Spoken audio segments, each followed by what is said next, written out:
Um, all right. So my name is Stephanie Brand. I am a lead librarian in Worthington, Ohio's libraries in Worthington. I was asked to talk a little bit about RA for YA today. I did a presentation at YALSA about teen book boxes, and a lot of the work that we do with teen book boxes is readers advisory for teens. I have been working with and around books and teens for about, give or take, 15 years now. So it's something that I love and something I'm really excited about. So I'm excited that I'm here today to talk to you. So later on in the presentation, I'll go ahead and start going next. One thing I'm going to be talking about is different resources that I like to use when it comes to picking teen books. We're going to talk a tiny bit about book talking for teens and the difference between what you're doing when you're doing a school visit versus like in the moment talking to teens about books. And then what to pick if you like section, which is going to be a really big section. So I'm going to have this presentation be shared to everyone because there's a lot of stuff on it. So one thing I just want to say is that on all the slides where I have book suggestions, I really tried to pick books that I really like, but what's more important is I tried to pick books that teens will like, because that's what matters. Goodreads scores sometimes don't matter because if it's a book that a teen likes, sometimes it's just more important that the teen is reading. So I have that. And one thing I added last minute is a slide on graphic novels, because I realized that that's a very big thing right now. It helps a lot of our reluctant readers sometimes with those graphic novels. And I'll try to point out some of the books as we go along that would be good for either reluctant readers or those in-between books.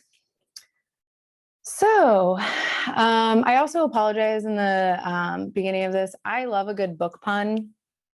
So looking for a good book. There's a lot of these that I'm sure many of you are very familiar with. I feel like Goodreads and Novelist are ones that we work with a lot. Novelist is definitely one that I work with a lot.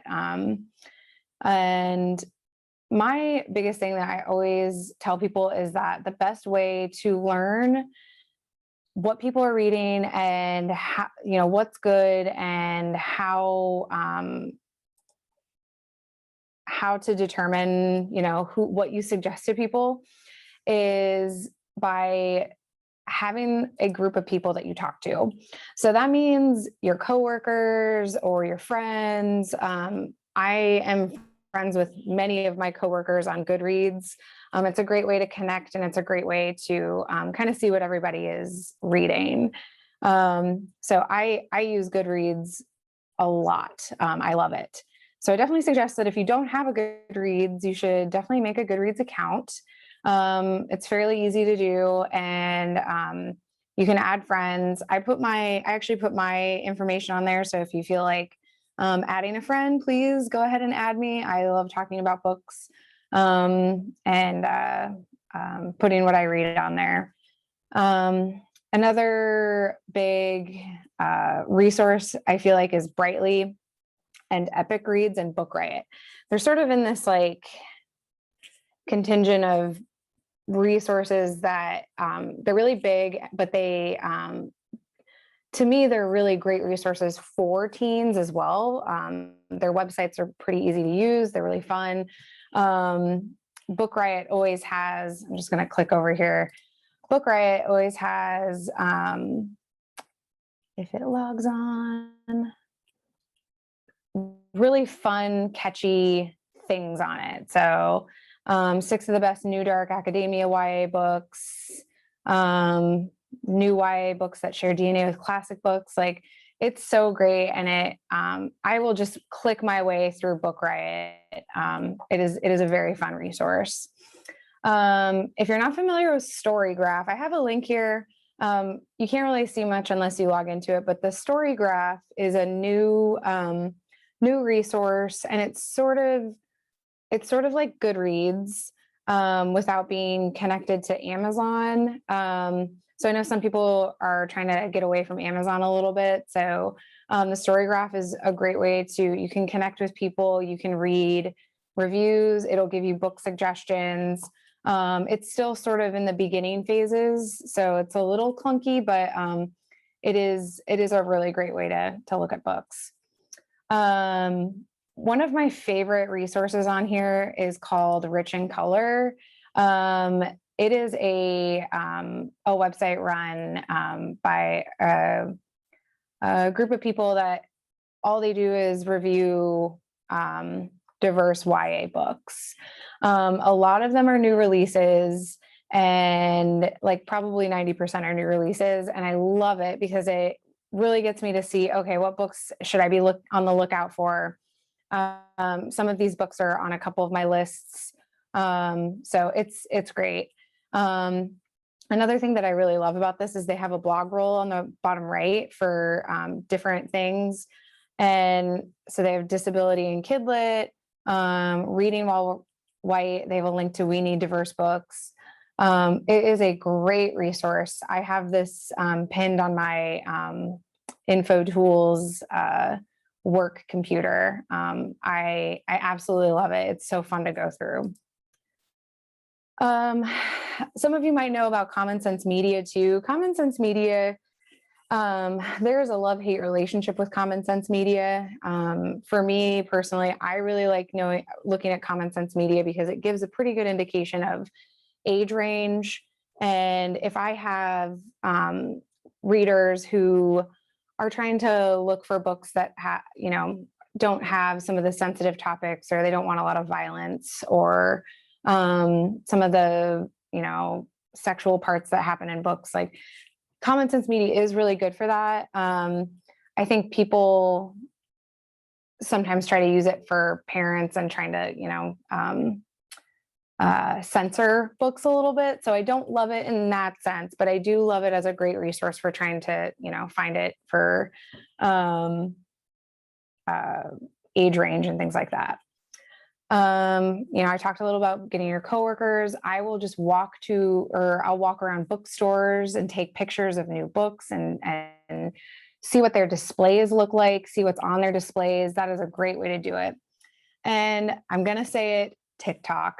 TikTok is a great resource for books. I have gone down a rabbit hole when it comes to TikTok and just looked at what is out there and what people are talking about. It's a really wonderful resource for finding books. So, book talking versus talking about a book for teens. When you're book talking and you're at a school, the biggest thing is you want to hook your listeners.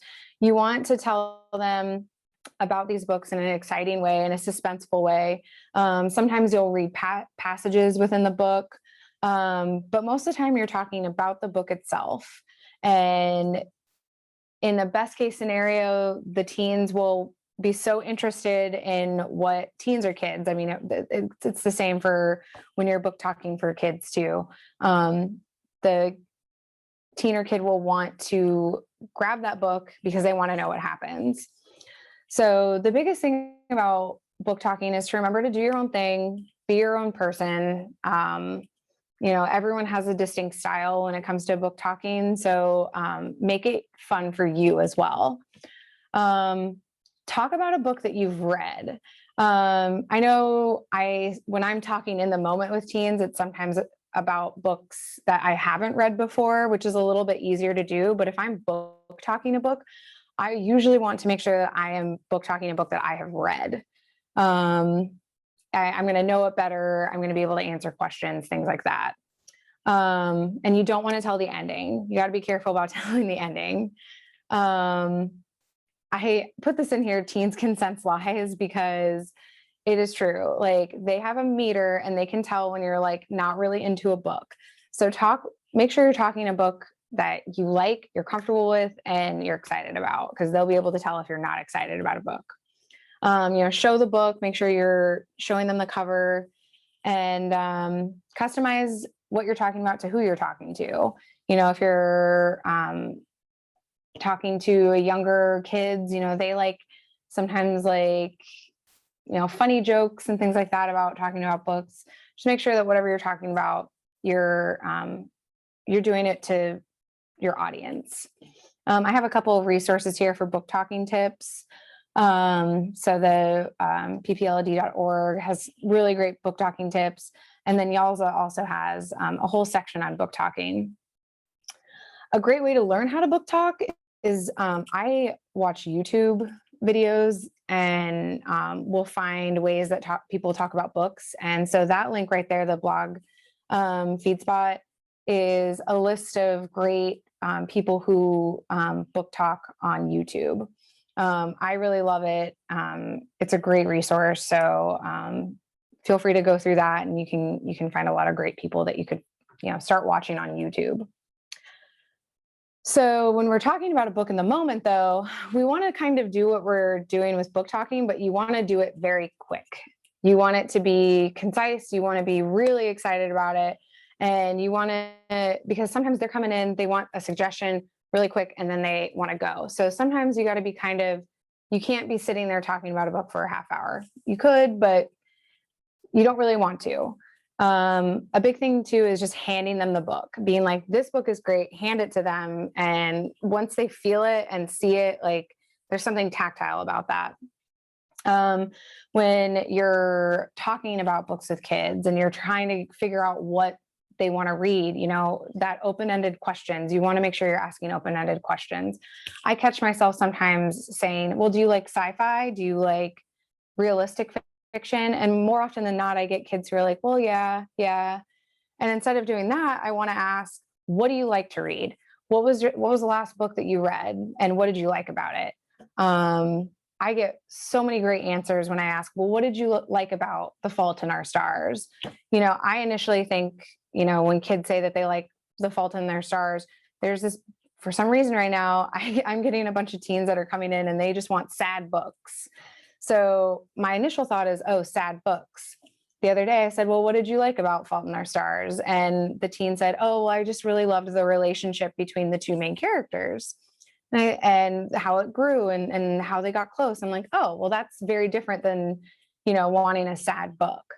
So make sure you're talking to kids and really listening to what it is they want about the books and what it is they like about the books. Know your collection. So what that means is it is probably going to be impossible for you to know every single book in your collection, but by walking up and down your aisles, looking at the books you have, looking on your catalog and actually seeing, okay, what do I have in my collection? What are things that I can suggest? That's going to be the powerhouse move, because you can then pick your favorites that are actually in your library. It's sort of defeating when you get really excited about books and you want to suggest all these books to teens, and then you go, oh, well, we don't own that book, or, oh, I'll have to put that one on hold for you. So making sure that you have a mental inventory in your head of books that your library owns, and even having a couple books just in your repertoire that you can go, okay, this kid really likes fantasy. I know that I've got at least 5 books on the shelf that a fantasy reader will love. So that's a really big thing is knowing your collection, making sure that you're giving them something that day. It's not bad to, put things on hold, but you want to try and get kids something that day. So I definitely suggest doing that. Does anyone have any questions or have anything that they would like to know a little bit more of on that? I feel like a lot of what I'm going to be talking about now is going to be a lot of just book suggestions. So I just want to, if there's something people are a little bit more curious about or anything, if not, we can also talk about that at the end. So as we're going forward, if you've got questions or anything, please, put them in the chat, or if there's something you want me to elaborate a little bit on, please let me know. I'm happy to do that. Because now we're going to be in the fun part. So This is going to require a little bit of audience participation. On each slide, I'm going to have a book. I'm going to talk a little bit about this one book. And then what I'm going to ask for you to do in the chat is any book that you think a reader would like based on that book, please throw it in the chat. I'm going to have a bunch of books on the screen. I'm not going to talk about all of them. There's a lot of them. But again, this is going to be a great resource that you can take with you and use later in the future. So, Fault in Our Stars. If you have any suggestions for if a kid comes to you and says, I love The Fault in Our Stars, please go ahead and put them in the chat. And then I'll go to the next slide and kind of show you what I would suggest to a teen based on that. So a couple of those, buzzwords when it comes to Fault in Our Stars is, bittersweet. It's a love story, emotionally intense, realistic. A big thing is, those book to movies. I think kids really like to be able to, read the book and then watch the movie or vice versa. So that's great. If you have never read Fault in Our Stars, a very quick blurb on it is that Hazel has thyroid cancer, and she's been going to a cancer support group. And as she's there, she meets another boy that's been going to cancer support group. And it's about how they, start this relationship and become friends, and then end up falling in love. And it's that, bittersweet first love story. So here are some things that I would recommend based on if a teen said Fault in Our Stars, and depending on what it is that they liked about it. Some of my absolute favorite books are on this list. And one thing I kind of want to talk about is the fact that why do kids and teens love to read sad books? Like I don't know how many teens I've met who just love a sad book or a scary book, those horror books and things like that. Like, what is it that, compels them to read that? And a lot of that is that by reading those books, they're able to explore those feelings in a safe environment. At any point, if they no longer feel safe, they can put the book down. They can say, you know what, this book's too much for me, or this movie or whatever, it's too much for me. I can't do this. They can put it down if they want to. But they don't have to if they don't want to. If they're like, yes, I'm into this, I really want to read more. It's a big thing. Teenagers are feeling a lot of, extreme emotions. Their emotional and reward centers are really active, and they're going through a lot of changes. So having these books is sort of an outlet for them. They sometimes feel the need to exercise some of their fears and practice those emotions so they can kind of test their limits. And that's what I think is so interesting about, these books that are really sad. And it's like, why would we do this to ourselves? But there's a reason. So one of my favorite books on this list is All the Bright Places.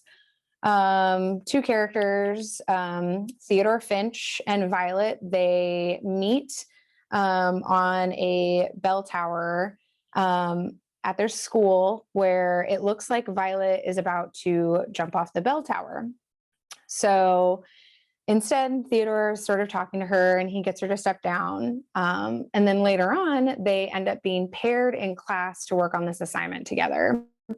So this book is greatly about the relationship that is growing between these two characters. Theodore Finch is sort of this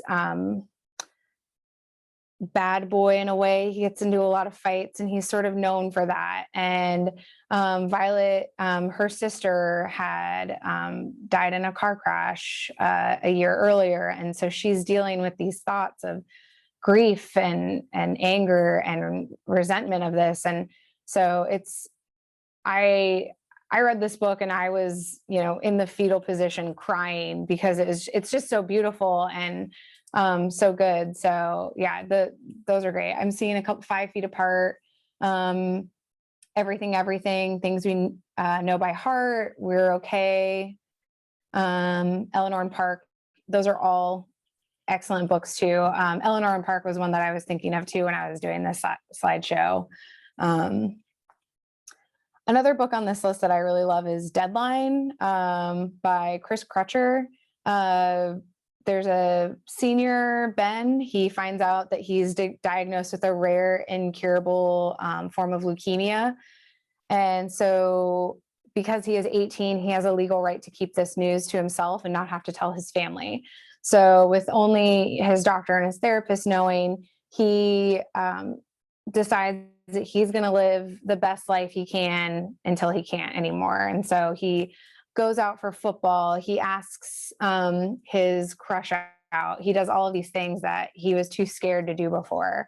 And in doing these things, there's a mystery that's kind of along the lines too. And beautiful book, very, very sad, but and then I'm just going to say too, The Astonishing Color of After. It's a slow burn. This is one of those books that I sort of wasn't sure to put on this list or not, because I think it's a fantastic book. But not a lot of I haven't seen a lot of teens read it. And I just want them to read it more because it's so good. But Leah Sanders ends up, her mother commits suicide and she's riddled with grief. And so she travels to Taiwan to stay with her grandparents that she's never met. And there's a large language barrier there too. And she's determined to find her mom, who she believes has turned into a bird. So there's those magical realism moments within there. And it's truly beautiful. I'm going to talk about this book later, but If These Wings Could Fly, I just finished this book yesterday, and it was one of those books that I cried at work for because it is just so good. All right. The Hate You Give. This is a big book right now. They made it into a movie. It's got that, book to movie element that's in there. Go ahead. And I just finished Concrete Rose. Loved it. That's great. I still have that one on hold. I'm waiting to read that one. I've read, I read The Hate You Give, and I read, oh my gosh, I'm totally blanking. The second one that she had come out too. Great books. So yeah, thank you. Go ahead, put your suggestions in the chat box here. We've got Dear Martin, This Is My America. On the Come Up, that was the one I was trying to think of. So culturally diverse, facing racism, own voices, issue-oriented, and character-driven. Big thing with this book is that it's character-driven. It is about the character. It's, what she's going on with her life. Stars witnessed her friend's death at the hands of a police officer, and the drug lord in her community is trying to intimidate her to not speak about what happened and speak about how her friend died. So here are some other books that I put on this list. This Is My America was on there that we've got in the chat. Pretty much anything by Jason Reynolds is amazing. So, read anything by Jason Reynolds. Kim Johnson also has some wonderful books. Nick Stone, those are all great authors that, deal with this topic. Some other books that sort of deal with, Punching the Air is on my, I have a list later on of books that I can't stop thinking or can't stop talking about, and Punching the Air is on there. But yeah, Punching the Air is a great book for this list.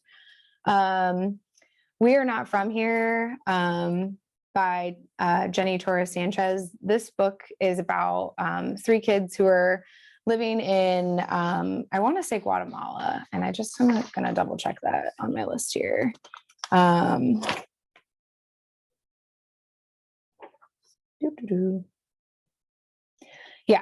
Living in Guatemala, and they are trying to, that's actually on my other list too. Sorry. I'm going to back up here.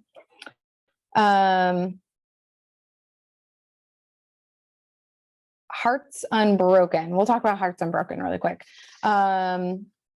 This book is about a girl who she has just broken up with her first boyfriend because he made racist remarks towards her. She is Native American, and she ends up teaming up with her fellow high school newspaper editor to cover the casting of her school's play. They cast multicultural people within the play, and there are a lot of people who are in the community who are really angry about it and don't understand why, well, these characters are white. They should be played by white kids. And so it's about how she works with her newspaper to, figure out what's going on and talk about the racial hostilities and expose those to the community. Girl Made of Stars is a book about, this book is so good, and I don't know if anyone has read this, but this book is, when I read it, it was another one of those books that I could feel my heart being squeezed. And so when Mara, the main character of our story, her twin brother is accused of rape by her friend Hannah, who is her best friend. Mara has to really think about her life and think about her feelings of her family and this sense of right and wrong. But there's also this trauma that she's dealing with from her past, and dealing with the future with her and her girlfriend. And it's one of those books that, I can't even imagine having to hear that, your brother being accused of rape by your best friend. And so it's this really interesting, play that's happening in the story. Patron Saints of Nothing is also a beautiful book. That was one that I listened to on audiobook, if people do audiobooks, and the audiobook was fantastic. Jay, our main character, learns that his Filipino cousin and his former best friend June was murdered as part of the president of the Philippines, part of President Duarte's war on drugs. And this war on drugs is one that June's father endorses. And so he ends up flying to the Philippines to really figure out what happened to his cousin June. And it's this wonderful story about learning about, his culture and this mystery of what really happened to his cousin. To All the Boys I Loved Before. This book is so cute. It is contemporary romance. Again, it's another one of those things that they made it into a movie on Netflix. So a lot of kids are watching it and reading the books. So go ahead, throw any of your suggestions there. Laura Jean has written love letters to all these boys that she's loved in her past, and she had them hidden in a hat box in her closet. And one day she finds out that her letters have been accidentally sent out to all of these boys. And so it's fantastic. Yep. And I see Anna and the French Kiss. That is my first one on the list. It's so fun. There's 3 books in that series. I generally like anything Stephanie Perkins has written. They're really fun. A lot of these are what some of them are, your typical rom-coms, and some of them are a little bit heavier, but the point of these is that, they end up together in the end. And that's sort of, it's the same as, adult romance readers, you go to the romance section because you know that you're going to find something that has a happily ever after. And so these books were chosen with that in mind. So if you haven't read Love from A to Z, please go and pick this book up right now. S.K. Alley. It is so good. We have Zainab, who is on a plane to Qatar, She is going there on her spring break because she has been suspended from school. And she meets Adam and has an instant connection with Adam, who is also on this plane. He is an artist who's just dropped out of the university in London after being diagnosed with multiple sclerosis. And it's the same illness that caused his mother's death. So when Zainab gets to Qatar and it turns out her aunt used to be Adam's former teacher, they are not only drawn together from the, meet cute that they had on the plane, but they're now socially drawn together. And it's the relationship that they have. They're both, devout Muslims, and it's how they, how they learn to have that relationship by being, religious, but it's also just a story about Zainab, and she has her teacher back at school is a militant Islamophobia propagandist. So it's her trying to find this information to prove that he is, this person. So it's a little, emotional, but it's got this cute relationship between the two characters, and it's lovely. I love it so much. We saw Anna and the French Kiss, and that's very much a, rom-com set in Paris. And I always, when I recommend this one, I always tell people to ignore the title, because the book is so great. And sometimes you just have to tell kids, like, ignore the title. The title is not great, but like the book is great. So just read the book. Dairy Queen is another one that I absolutely love, and that was a surprise to me because I didn't think I was going to love this one, but it's really fun. So DJ, she is spending her summer running the family farm and helping her family out at the farm. But while she's doing this, she's also training the quarterback for her school's rival football team. So he has to come work at the farm, and it's this really funny relationship between the two of them. And she ends up deciding that she's going to go ahead and try out for football herself. So it's about the reactions of the community around her and her own family. And it's just a great combination of, rom-com and, awesome, strong female character. So it's super fun. I haven't read this one yet, but it is on my list. It's just coming out now, the Counting Down with You. I don't want to go too much into it because I haven't read it yet, but it sounds so good. And it's the funny, we have to fake date type of things to make our parents get off our back, but then they end up growing close. And I am very excited to read that one when we get it. So put that one on the list. Everyone should put that one on your list too. Harry Potter. So there is something super magical about Harry Potter. I almost put by She Who Must Not Be Named, but that's all right. Go ahead. If you've got any great read-alikes for Harry Potter, throw them in the chat. I'm not going to talk too much about Harry Potter. The biggest thing is that, he goes to a magical school and has to, he's living his life in this magical school while there's this evil wizard who's trying to kill him.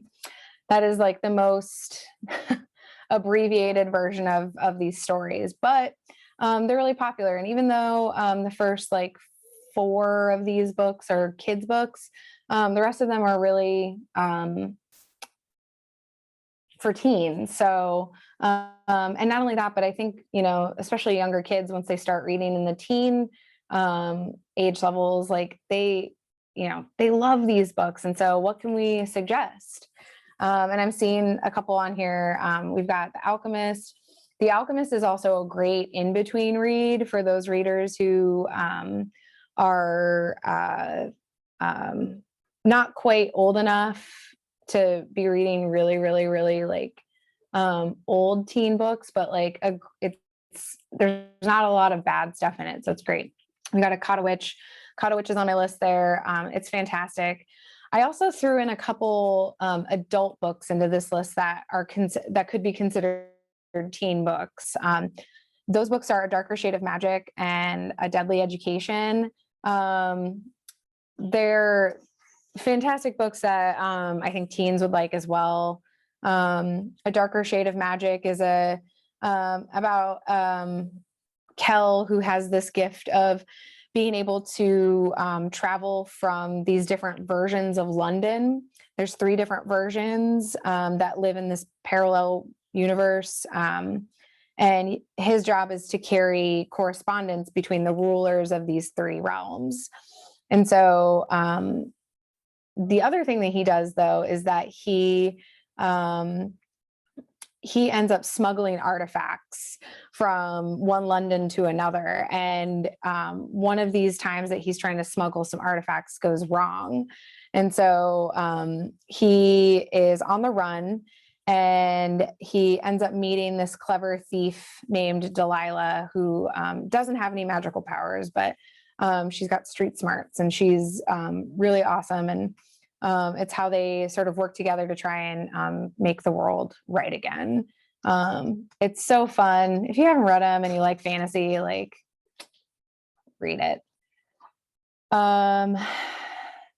Carry On is, I've heard many people call Carry On sort of the LGBTQIA version of Harry Potter.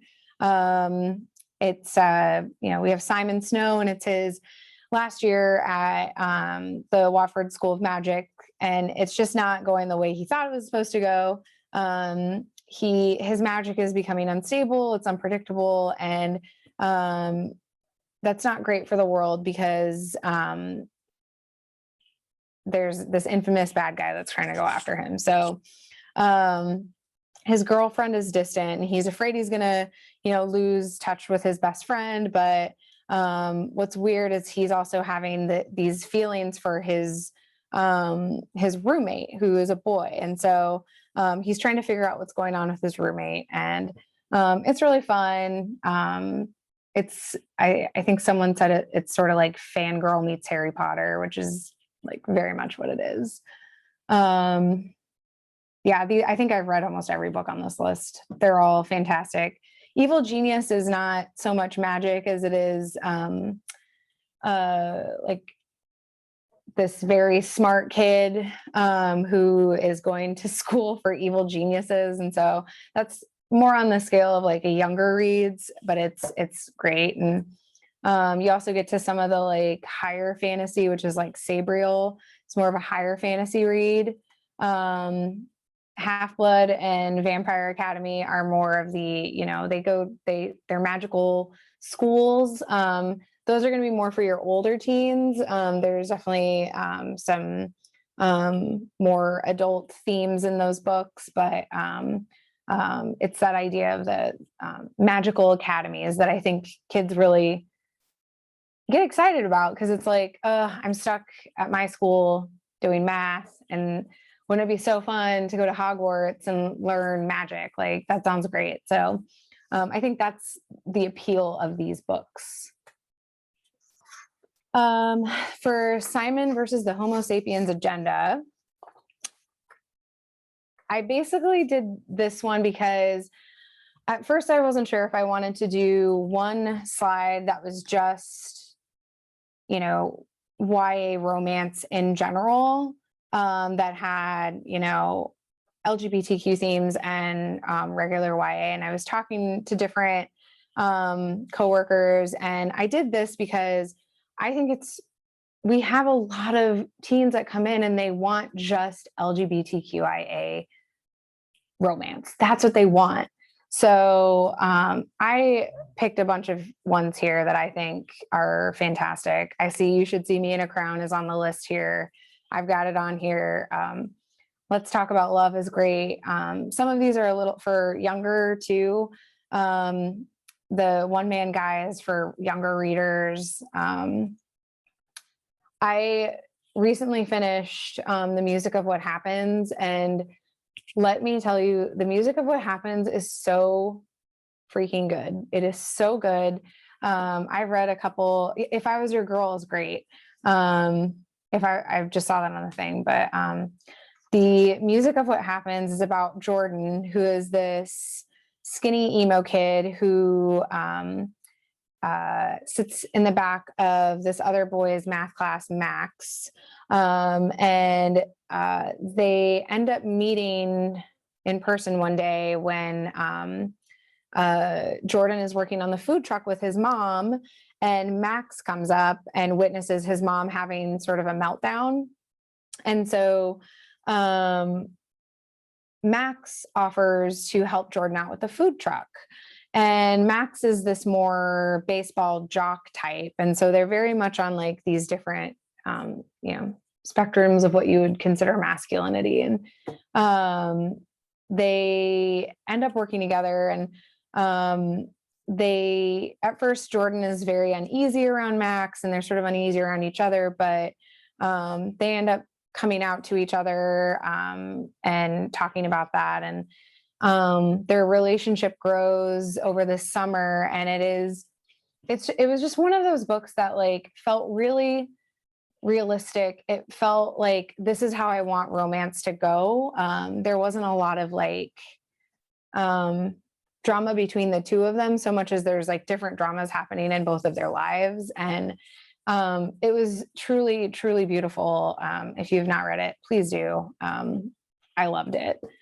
The Henna Wars is also a book it's very, very cute.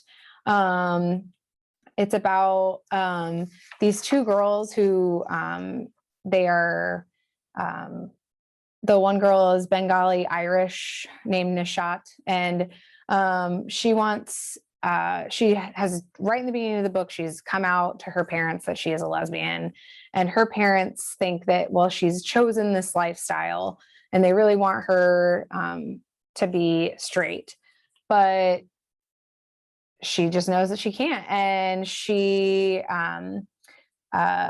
ends up having a crush on this girl named Flavia, who is a Brazilian Irish girl that she used to go to primary school with. And she sort of resurfaces in Nishat's life. Well, they're supposed to do this project at school, and they end up doing competing henna artist projects, and it's very, very cute. I liked that one a lot. We've got We Were Liars, which for me on this one was more of a mystery thriller, not really sure what's going on type of book. And I'm not gonna lie, I do not like this book. So I really like giving other people other reads besides We Were Liars. Granted, I mean, that's just the way of books, right? Like, I'm sure there are some of you who love this book, and it makes sense. Like, it is really interesting. I don't know. There's a lot of other great books here too. So I've got, if you want more on the more mystery side, we've got the Study in Charlotte series, which is, basically a reverse gender role of Sherlock Holmes. And it's fantastic, but it also deals with some really like serious topics. I'm really excited about House of Hollow. I have that book on my desk right now, and it has been on a bunch of lists that I've been reading lately. And so I'm really excited about that one. And Tiffany Jackson's Grown. Very, very excited about those books. Of this list, I'll say Neverworld Wake is one that I always recommend to teens if they tell me that they like We Were Liars. So Neverworld Wake is about Bee, who she's been estranged from her friends after her boyfriend, Jim, died the year before. Well, one night they end up having this reunion of sorts with her old friends, and it's kind of awkward. And they end up narrowly escaping this terrible car wreck. But then they wake up and this man tells them that they're doomed to relive the same day until they can come to a consensus about which one of them will survive the crash. So literally they continue to live the same day, and they're not making any decisions. And B is trying to keep her friends from, indulging in all of these, basic instincts. And one of the friends convinces them that they won't be able to vote on who lives until they get to the bottom of Jim's death. So it is a very interesting read. It is not at all what I expected. I definitely recommend that one. Tigers Not Daughters is also a beautiful book. I liked that one. It's on a diverse reads list. My only thing on that book is I wanted more of their culture in that book, and there wasn't a lot. So, it definitely has that feel of Virgin Suicides a little bit. As I was reading it, it felt a lot like that. So the last book I'll talk about on this list is Watch Over Me. And it's about Mila, who is leaving her 4 years of foster care. She's given the opportunity to live and work at this coastal farm in Northern California, who the owners of the farm care for adopted children of all ages. And so Mila, when she gets on the farm, is haunted by these events that, led to her mother abandoning her. And as she's on the farm, she's getting these visions and these secret gifts, and it's this mystery of what happens, but it's also confronting these memories of the childhood trauma that she's gone through. And it's quite beautiful. We have 10 minutes left. I'm probably not gonna, I have so many lists here. I'm probably not gonna be able to go through all of them. I have Salt in the Sea. Basically any book by Ruta Septes is wonderful. I have this list. I have all of these books here. Shout out to The Snow Fell 3 Graves Deep is this like crazy book in verse and in poet, a little bit in regular writing about the Donner Party. I was very surprised by that book. And Tracy Chee is another one of those writers. We Are Not Free. It's lovely. Shadow and Bone's a big thing right now. So I have a whole list of books here that basically have, your strong female characters having to defy fate and, tear through these worlds. And I think I read almost every book on this list too. I love fantasy. So, again, feel free I just missed it. Salt in the Sea, if you want to write some great recommendations for Salt in the Sea on there, for Shadow and Bone. We've got Hunger Games and Divergent, which are, your dystopian novels. I've got a whole list of dystopian novels here. Shout out to Killer of Enemies and Only Ever Yours. Only Ever Yours is a terrifying book, by the way. If you've never read it, Louise O'Neill does not write about happy things. So that is a very crazy book. And then Cinder, I feel like, is also one of those books that's really big right now. I have a whole list of books on here too. I tried to put as many, diverse authors, own voices authors, I love these books. They're absolutely fantastic. I wish I had more time to actually go through and point some of these out to you. But like I said before, a lot of these are going to be on, I'm going to be able to share these things with you, so you'll be able to have them. These are the books here that I read in the last 2 years. Most of them are 2020 books. Whatever you're reading right now, these should be the next books on your lists. They are fantastic. I loved every one of these books. There's something very, very special about these books. So, it's crazy to think that the pandemic happened, and I'm so happy that we had so many good books come out from 2020. And these are definitely some of them. So I have some other lists. I'm just going to kind of skip through this really quick. There's great adult books for teens. I've got a nonfiction for teens, some in-between reads. And so a lot of those books that were on my list before are on the bottom there for great in-between reads. I have a lot of readers who, don't want a lot of romance. So I have some YA with low to no romance on here, and graphic novels. I could do a whole webinar on graphic novels.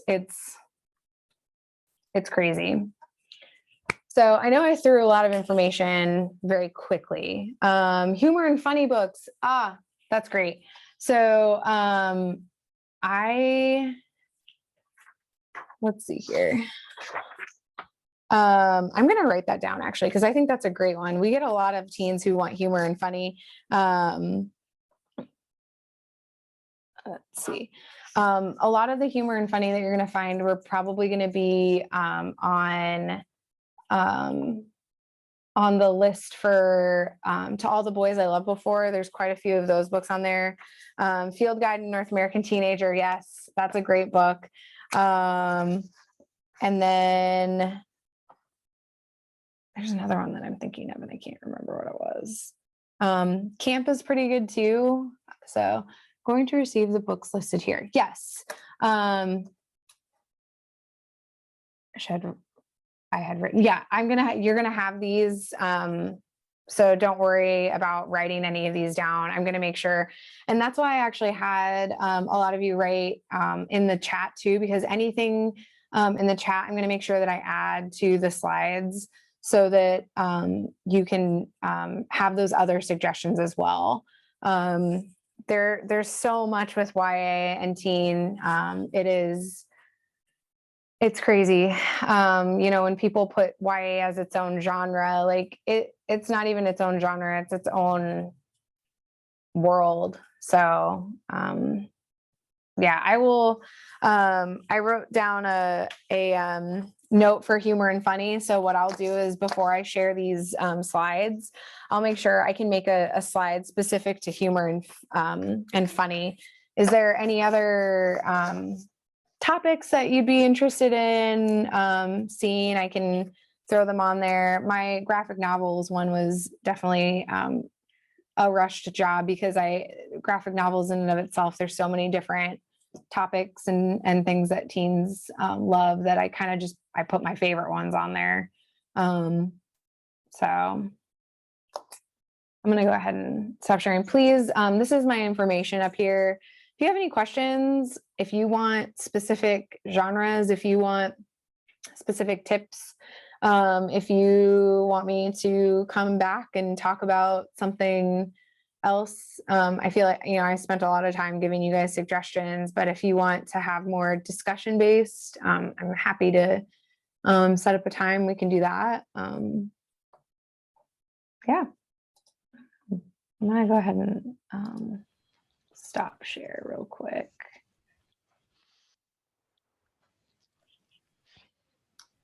We have about 5 minutes left. Are there any other questions or comments or topics?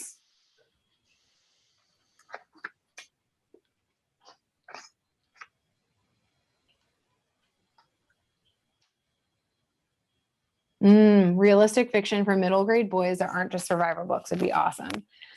I will definitely write that down. A couple of things that I'm thinking of is like Jerry Spinelli does a lot of great realistic fiction that aren't just survivor books. He has a whole bunch of different series, and he's a little bit more of a classic read, but there's so many other things that I'm thinking of too. It's not survival, it's more fantasy, but the Sal and Gabby series is great. Yeah, James Patterson does the middle school series, and I like the iFunny series a lot. That's also would be considered more the funny humor. But I'll write realistic fiction for middle grade boys on here. I could do a list for teen as well if you want more. I don't like saying books for boys, but like, I guess books with male leads in them, I think is a good way. I feel like, and off the top of my head, when I think of that, I think I've got a couple of some books in my to-go shelf. So, all right. Well, if you think of anything else after this, please let me know. I love talking about books. I love, I don't like saying for boys either. Yeah, it's like one of those things. It's hard. It's to get like your head wrapped around. Like I have a hard time saying like, oh, well, those are boy books and those are girl books. Like, and it's true. It's what you said. Less romance, more, I guess, character driven without the romance is what boys like. So cool.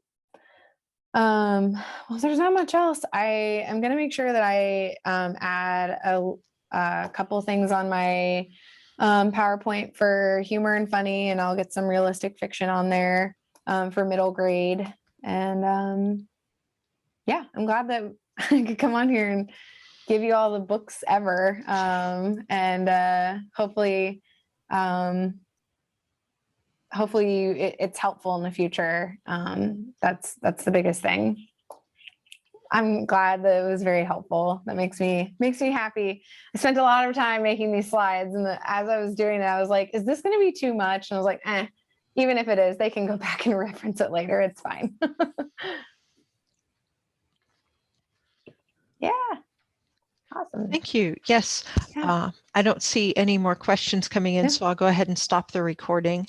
Okay.